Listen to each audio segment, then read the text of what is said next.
The probe drifted silently through the dark space beyond Pluto's orbit. Its sensors worked without making any sound, recording everything about the yellow star and its planets. The Zephyrian hegemony had sent many such probes across the galaxy, but this system looked different. It had something special. Commander Zexthal watched the data streams on his ship's main screen. His forearms moved across the control panels as new information came in. The third planet from the star showed signs of life. Intelligent life. What do we have on the third world? Zexthal asked his science officer. The beings call themselves humans, replied Veltar, her blue skin glowing slightly as she worked. They appear to be carbon-based mammals, bipedal. Average height of 1.7 meters. Zexthal nodded. Most intelligent species were much taller. His own people stood nearly 3 meters tall. What else? They live in large groups. They have built cities and some basic technology. But Commander, Veltar paused, looking confused. They are very small. On the main screen, images from the probe showed humans walking through their cities. Zexthal watched with growing interest. These creatures were indeed tiny compared to most galactic species. They had soft, rounded features, large eyes, no natural weapons like claws or sharp teeth. Look at this, Veltar said, showing new footage. A human female was caring for a small human child. She picked up the tiny creature and held it close. Both made soft sounds that the computers translated as expressions of affection. Zexthal felt something strange in his chest. Among his people, the young were raised in training centers, but these humans seemed to enjoy caring for their offspring. Fascinating, he said. More images flowed across the screen. Humans playing games together. Humans helping each other when injured. Humans creating what appeared to be art and music. They seemed to spend much of their time on activities that served no military or economic purpose. Commander, look at this behavior. Veltar showed footage of humans at what appeared to be a recreational gathering. They were laughing, a sound that made soft vibrations. Many had their arms around each other. Some were moving their bodies in patterns that seemed to serve no function except pleasure. They appear to be enjoying themselves, Zexthal said slowly. In all his years studying other species, he had never seen such behavior. Most intelligent beings focused on survival, territory, and resources. These humans seem to waste time on happiness. There is more, Commander, Veltar continued. They keep other species as companions, not for food or labor, but apparently for emotional satisfaction. The screen showed humans with small furry creatures. The humans would touch these animals gently and make soft sounds at them. The animals seemed to enjoy this attention. They are certainly unusual, Zexthal admitted. What about their military capabilities? Veltar's expression became even more puzzled. That is the strange part, Commander. They do have weapons and organized fighting forces, but they seem to prefer not to use them. In many of their conflicts, they try to find peaceful solutions first. Peaceful solutions? Zexthal had never heard of such a concept being taken seriously by any species. Yes, Commander. They have something called diplomacy. They sit together and talk instead of fighting, often for many days or weeks. Zexthal's tactical mind processed this information. A species that preferred talking to fighting would be easy to conquer. What about their technology level? Primitive by our standards. They have only just begun to explore their own star system. Their weapons are chemical-based explosives and projectiles. No energy weapons. No force fields. No faster-than-light travel. Perfect, Zexthal said, making a decision. Begin detailed resource scans of their system. The probe's deeper sensors activated. Within hours, the results made Zexthal's eyes widen. The third planet alone contained enough rare metals to supply the hegemony for 1,000 years. The outer planets had gases that could fuel their ships for even longer. Commander, Veltar said, studying her readings, this system contains more valuable resources than any we have found in 50 years of exploration. Zexthal was already thinking about the report he would send to Hegemony Command. A primitive species. Peaceful nature. Rich resources. Easy conquest. The humans would probably thank them for bringing advanced civilization to their world. Continue monitoring, he ordered. I want to know everything about these creatures before we make contact. Over the following weeks, the probe gathered more data. The humans continued to display the same gentle behaviors. They cared for their sick and elderly instead of abandoning them. They created beautiful objects that served no practical purpose. They spent time in natural settings, seeming to enjoy the presence of plants and animals. Most puzzling of all, They seemed to have strong emotional connections to each other. Humans would travel great distances just to spend time with other humans they cared about. When one human was hurt or sad, others would come to help, even if there was no benefit to themselves. They are like the Zorathi, Veltar observed one day, referring to a species the hegemony had encountered decades ago. How so? Zexthal asked. The Zorathi also showed care for their young and elderly. They also avoided violence when possible. They also seemed to value emotional connections over practical gain. Zexthal remembered the Zorathi. They had been absorbed into the hegemony with minimal resistance. Most had seemed grateful for the advanced technology and protection the hegemony provided. Many still served happily in various hegemony roles. Yes, he agreed. The humans show the same patterns. Gentle nature. Strong social bonds. Protective of the weak. It makes them easy to manage once we establish proper authority. Should we begin invasion preparations? Veltar asked. Not invasion, Zexthal corrected. Integration. These humans will likely welcome us once they understand what we offer them. Advanced medicine to help their sick. Better technology to make their lives easier. Protection from any hostile species they might encounter in the future. The probe continued its silent watch. Every day brought more evidence that humans were exactly what they appeared to be. A gentle, primitive species that would benefit from hegemony guidance. They reminded Zexthal of the small, harmless creatures his own children had kept as pets when they were young. Commander, Veltar said during one of their daily briefings, I have been analyzing human communication patterns. They have many words for different types of emotional bonds. Love, friendship, compassion, empathy. They seem to consider these things very important. Emotional species are always easier to work with, Zexthal replied. They respond well to proper treatment. The hegemony has always been fair with species that cooperate. He began drafting his report to command. The humans had something the hegemony had rarely encountered. They seemed genuinely kind. Not just to their own species, but to other forms of life on their world.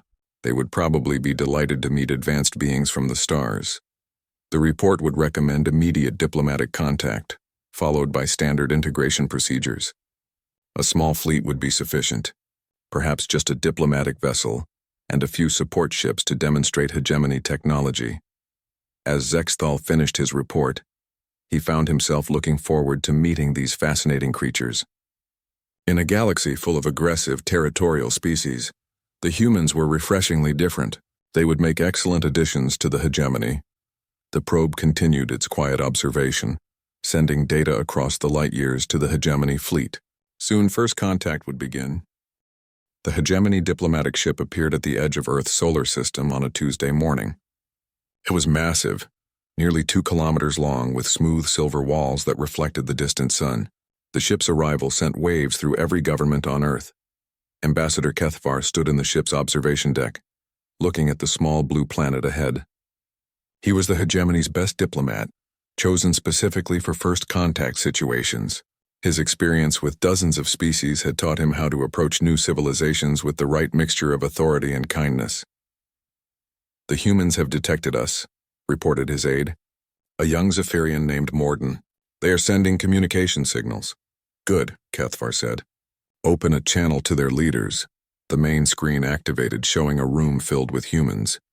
They sat around a large table in what appeared to be their version of a council chamber. Kethvar noticed how small they were, just as the reports had indicated. They wore simple clothing and had soft, rounded faces. I am Ambassador Kethvar of the Zephyrian hegemony, he began, using the translation device to speak their language. We come in peace to make contact with humanity. A human female stood up. She was smaller than most of the others, with dark hair and calm eyes. I am Ambassador Sarah Chen, representing the United Nations of Earth. Welcome to our solar system. Kethvar was impressed by her calm manner. Many species showed fear or excitement during first contact. This human seemed almost relaxed. We have observed your species for some time, Kethvar continued. We are impressed by your civilization. The hegemony would like to offer humanity a place in our galactic community. That is very kind, Sarah Chen replied. What would such an arrangement involve? Kethvar had given this speech many times before. The hegemony provides protection, advanced technology, and access to galactic trade networks. In return, member species contribute resources and follow hegemony guidelines for peaceful development. I see, Sarah said. And what resources would Earth be expected to contribute? Your planet contains valuable minerals that would benefit the entire hegemony. We would also need to relocate human populations away from major mining sites. But do not worry. We would provide excellent new homes for your people. Kethvar noticed something strange. Several humans around the table seemed to be trying not to smile. He could not understand why first contact would be amusing to them. Ambassador Kethvar, Sarah said, her voice still perfectly polite. How many species belong to the hegemony? 43 intelligent species have joined us over the past 500 years. And how many of them joined voluntarily? The question confused Kethvar. All of them, of course. The hegemony does not force membership. We simply explain the benefits and allow species to make the wise choice. I see, Sarah said again. And what happens if a species chooses not to join? That would be unfortunate, Kethvar replied. Species that remain outside the hegemony often face difficulties. Lack of protection from hostile forces, limited access to resources. Some have even faced extinction from various galactic threats. Now he was sure several humans were suppressing laughter. It was most unusual behavior for a first contact situation. We appreciate your offer, Sarah said. The people of Earth will need time to consider it. Shall we say 1 week for our answer? Kethvar was disappointed but not surprised. Most species needed time to process such an important decision. Of course, we will remain in your system while you deliberate. Perhaps we could demonstrate some of our technology to help with your decision. That won't be necessary, Sarah replied quickly. We prefer to make our own evaluations. The communication ended, leaving Kethvar puzzled. Most species were eager to see advanced technology. The humans seemed almost uninterested. Over the following days, the hegemony ship monitored Earth's communications. The humans were indeed discussing the offer, but their conversations were strange. They used phrases like typical Tuesday, and saw this coming as if alien contact was not particularly surprising. Ambassador, Morden reported on the 5th day. We are receiving many communication requests from individual humans. They seem to want to speak with us directly. Patch them through, Kethvar ordered. The first caller was an elderly human male who identified himself as Professor Williams. I teach history at Oxford University, he said. I wanted to warn you that your approach might not work well with humans. What do you mean? Kethvar asked. Well, you are essentially offering protection in exchange for resources and compliance. Humans have heard similar offers throughout our history. We call it extortion. Kethvar was shocked. This is not extortion. The hegemony provides genuine benefits. I am sure you believe that, Professor Williams said kindly.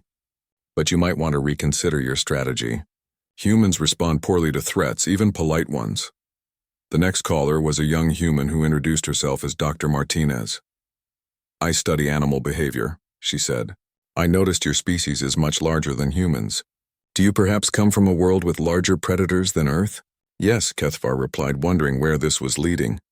My homeworld has several dangerous species. Interesting, Dr. Martinez said. On Earth, some of our most dangerous predators are quite small. Size is not always an indicator of threat level.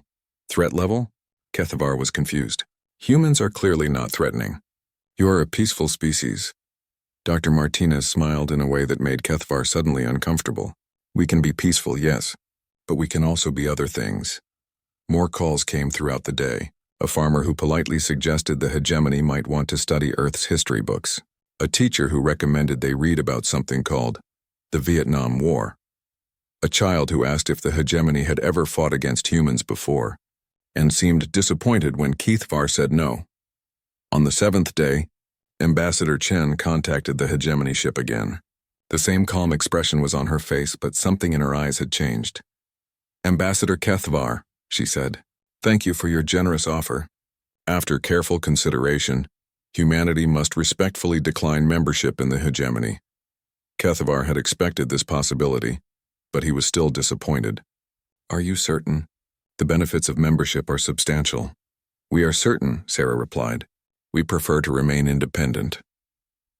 I am sorry to hear that, Kethvar said, beginning the standard speech he gave to species that made poor choices. The galaxy can be a dangerous place for unprotected worlds. Without hegemony support, humanity may face many challenges. Sarah's smile never changed, but her voice took on a different tone. Ambassador Kethvar, we do hope you will reconsider your position. For your own sake. Reconsider what position?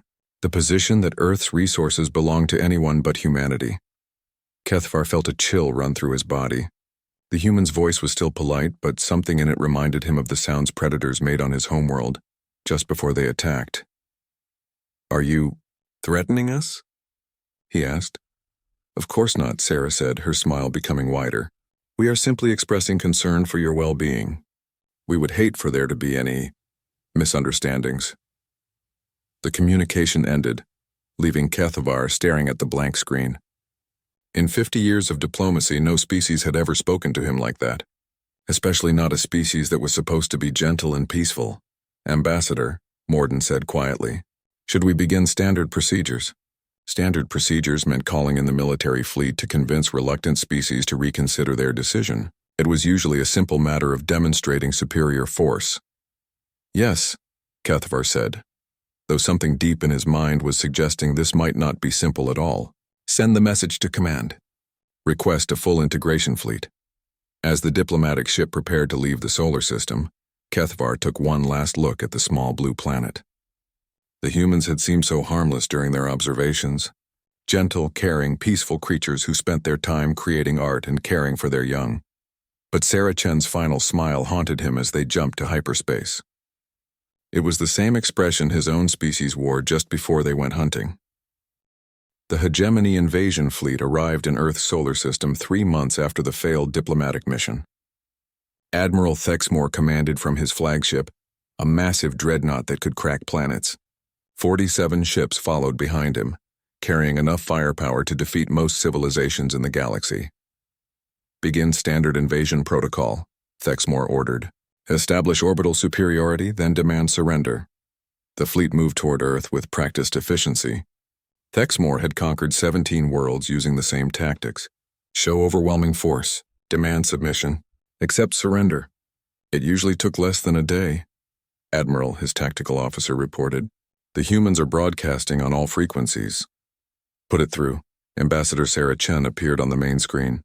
She was in the same room as before, but now she wore different clothing. Simple and practical, but somehow it looked more serious than her diplomatic outfit. Admiral Thexmore, she said calmly, I am disappointed that diplomacy failed. We had hoped for a more peaceful resolution. You rejected a generous offer, Thexmore replied. Now you face the consequences. Surrender immediately and your species will be treated fairly. Sarah nodded as if she had expected this response. I understand your position. However, I must inform you that humanity also rejects your demand for surrender.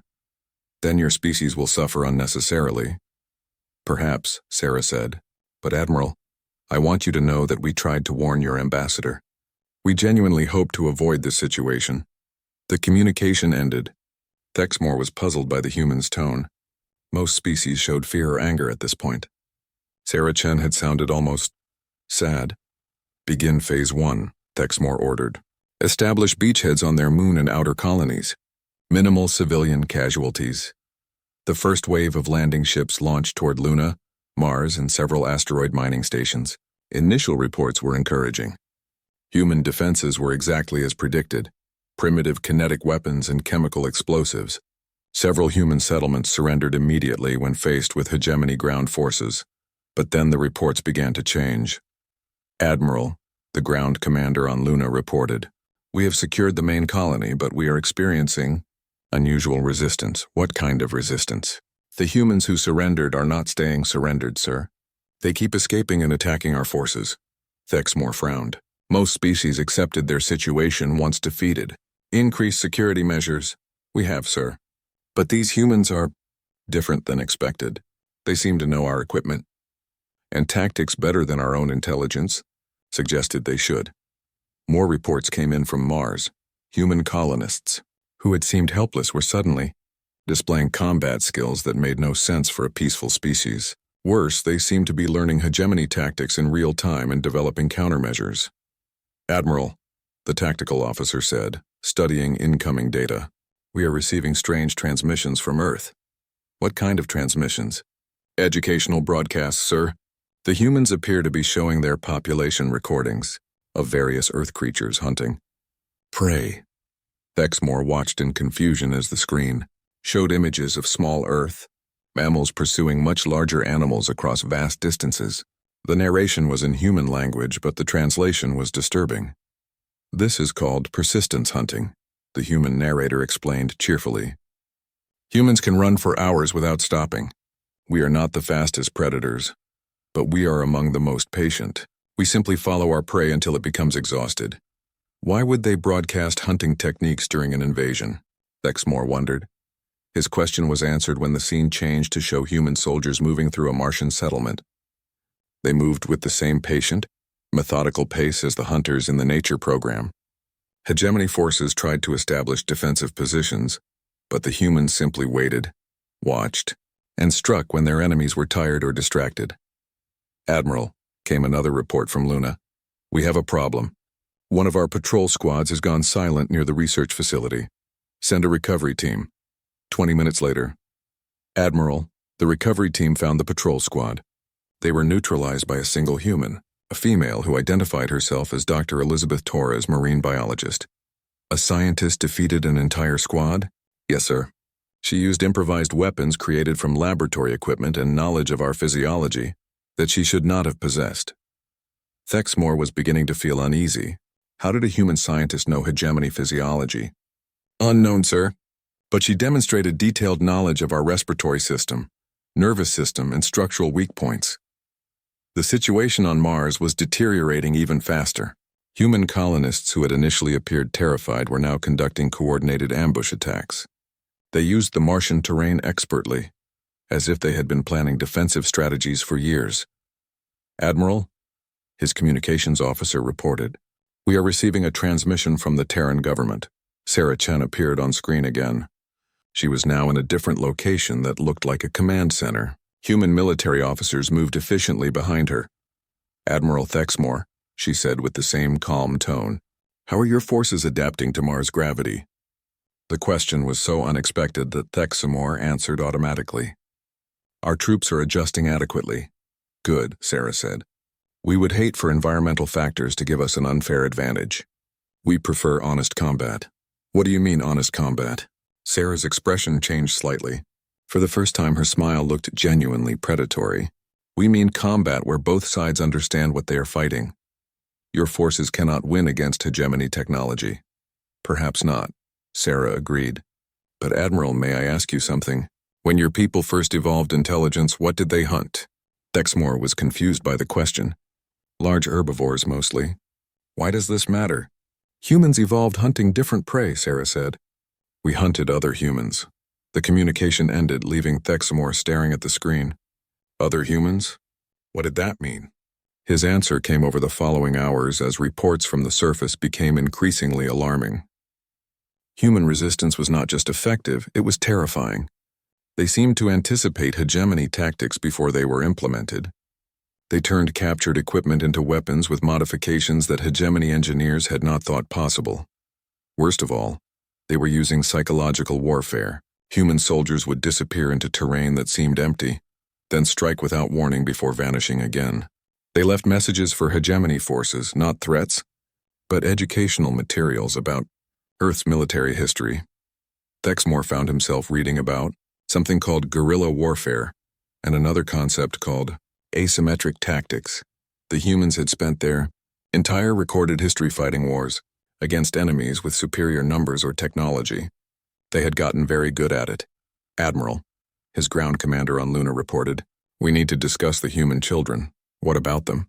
Sir, we assumed the young humans would be harmless non-combatants. This assumption was incorrect. Incorrect how? A group of human juveniles ages 12 to 16 successfully infiltrated one of our communication centers and uploaded a virus into our systems. They also left a note apologizing for the inconvenience. Thexmore felt a sensation he had not experienced in decades. Genuine fear. How did children penetrate our security? They appear to have been trained in electronic warfare, sir. As a recreational activity. More reports flooded in. Human civilians were demonstrating military-grade skills in engineering, tactics, communications, and medicine, what the hegemony had interpreted as peaceful cultural Activities were actually sophisticated training programs disguised as entertainment. The humans called it gaming. Admiral, his tactical officer said urgently, "We are receiving a priority transmission from the surface of Mars." The screen showed a hegemony officer in a damaged uniform. Behind him, human colonists could be seen working calmly to repair equipment that the hegemony forces had damaged during their landing. "Admiral," the officer said, "I am requesting immediate evacuation of all ground forces." "On what grounds?" "Sir, we are not fighting a primitive species. These humans have been studying us since first contact. They know our technology, our tactics, our weaknesses, and our psychology better than we know ourselves." Thexmore looked at his fleet positions. They still had overwhelming firepower advantage. They could simply destroy the human colonies from orbit. But as he thought about that option, he remembered Sarah Chen's final words. Humans had evolved hunting other humans. That meant they had spent millions of years learning to fight the most dangerous prey in their world, themselves. For the first time in his military career, Admiral Thexmore began to consider the possibility of retreat. Admiral Thexmore made his decision. Orbital bombardment was the only logical choice. The human colonies would be destroyed from space, eliminating the ground threat while demonstrating hegemony power. It was a standard tactic that had never failed. "All ships prepare for orbital strike," he commanded. "Target military installations first, then proceed to civilian centers." The fleet's massive weapons began charging. Energy that could melt mountains focused on the small human settlements below. It should have been over in minutes. That was when the first human ship appeared. "Admiral," the sensor officer called out, his voice tight with confusion. "We have a contact approaching from the asteroid belt. Configuration unknown." On the tactical display, a single vessel moved toward the hegemony fleet. It was smaller than their smallest escort, barely the size of a fighter craft. Thexmore almost laughed. "One ship? Are the humans attempting a suicide attack?" "Unknown, sir." "But Admiral, this ship is not showing up in our database. It appears to be of human construction, but our intelligence indicated they had no space-capable warships." The human craft moved with impossible precision, avoiding the fleet's defensive fire as if it knew exactly where each shot would be aimed. It closed distance rapidly, then did something that made every hegemony officer stare in shock. It docked with their flagship. "How is that possible?"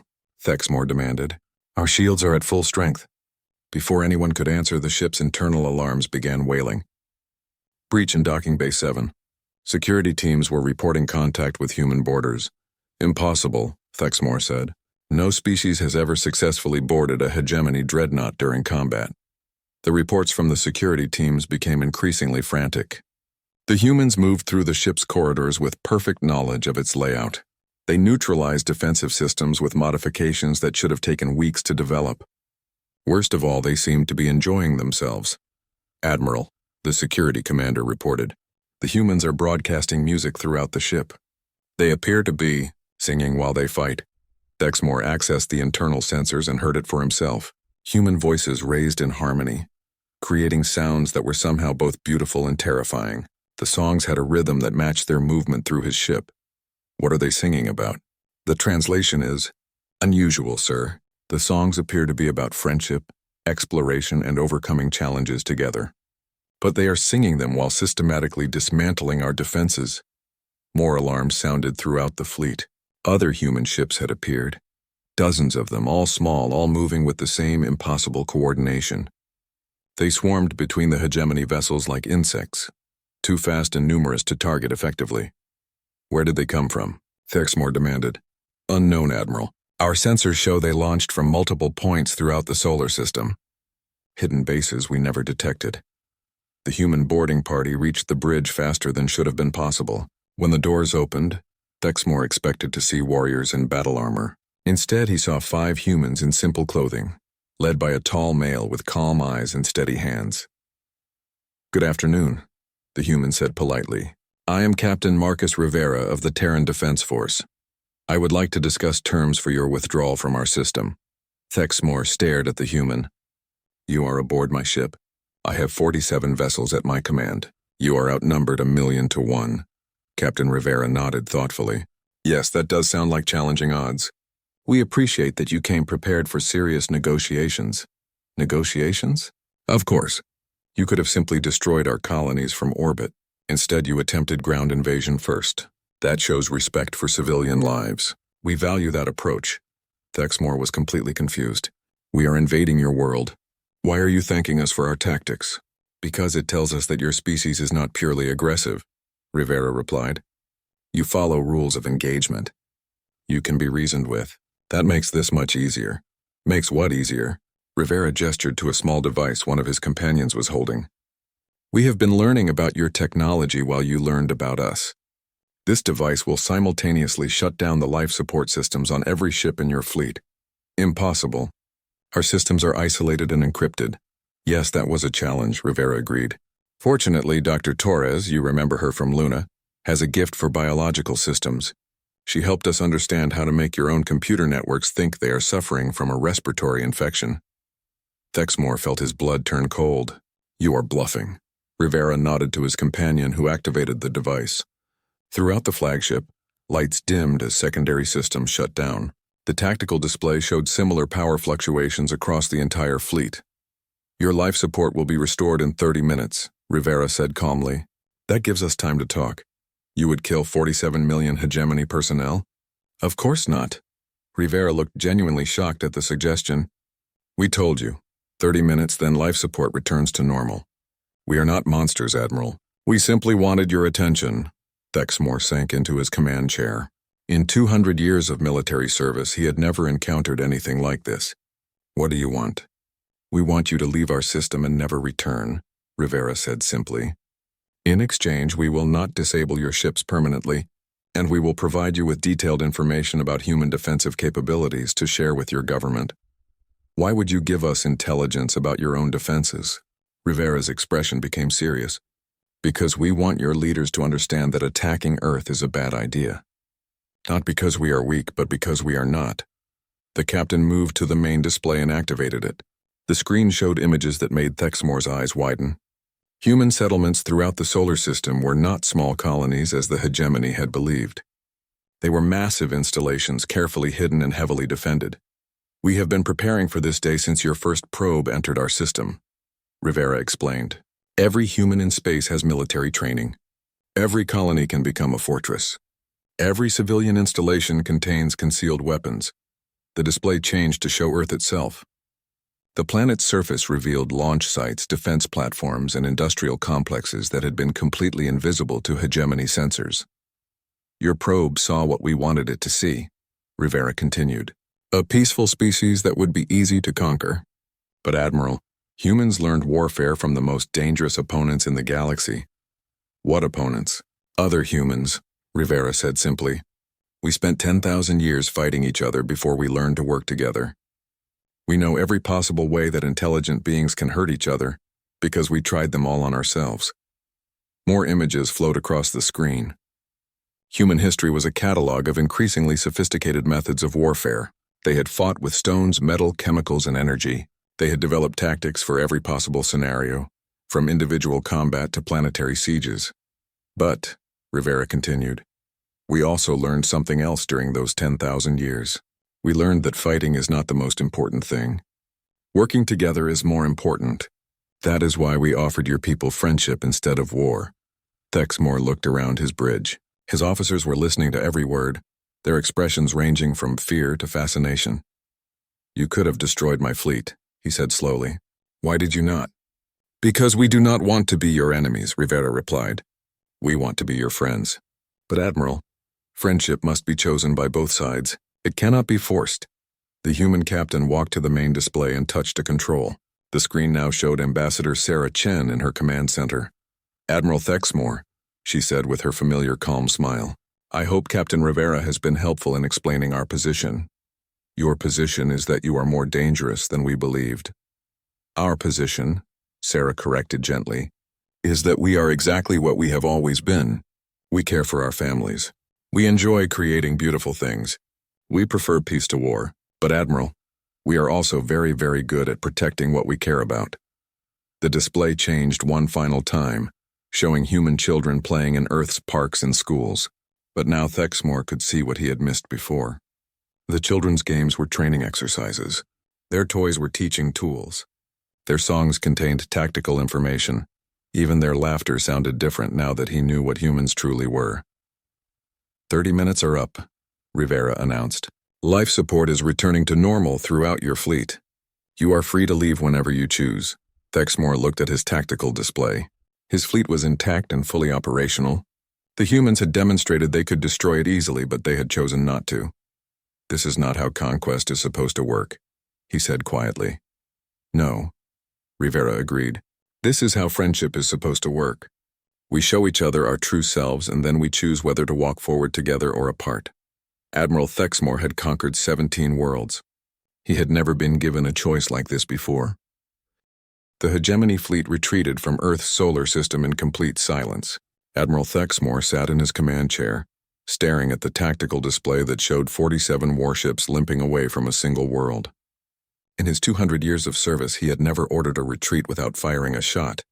Admiral, his communications officer said quietly, we are receiving a transmission from Hegemony Command. The face of Supreme Admiral Kekstar appeared on screen. Her expression was cold with disappointment. Admiral Thexmore, explain why your entire fleet is withdrawing from a primitive world. Thexmore took a deep breath. Supreme Admiral, the humans are not what our intelligence reports indicated. They are a pre-spaceflight species with chemical weapons. How could they pose a threat to a full battle fleet? They have space capabilities we did not detect. They have military training we did not anticipate. And they have tactical knowledge that exceeds our own. Kekstar's eyes narrowed. Are you telling me that you were defeated by the species that keep small animals as companions? Supreme Admiral, I am telling you that we made a fundamental error in our assessment. The humans are not a primitive species. They are an advanced military civilization that has been pretending to be primitive. The transmission ended abruptly. Thexmore knew that his career was probably over, but he also knew that he had made the right choice. The humans had shown mercy when they could have shown destruction. That was not the behavior of a primitive species. 3 weeks later, Ambassador Kethvar found himself back in Earth's solar system. This time he came alone in a small diplomatic vessel. The massive fleet was gone, replaced by a single ship carrying a single message. The hegemony wished to negotiate. Sarah Chen met him in the same United Nations chamber as before. But now Kethvar noticed details he had missed during their first meeting. The humans around the table were not random diplomats. Each one had scars that spoke of combat experience. Their clothing was simple, but their posture was that of trained soldiers.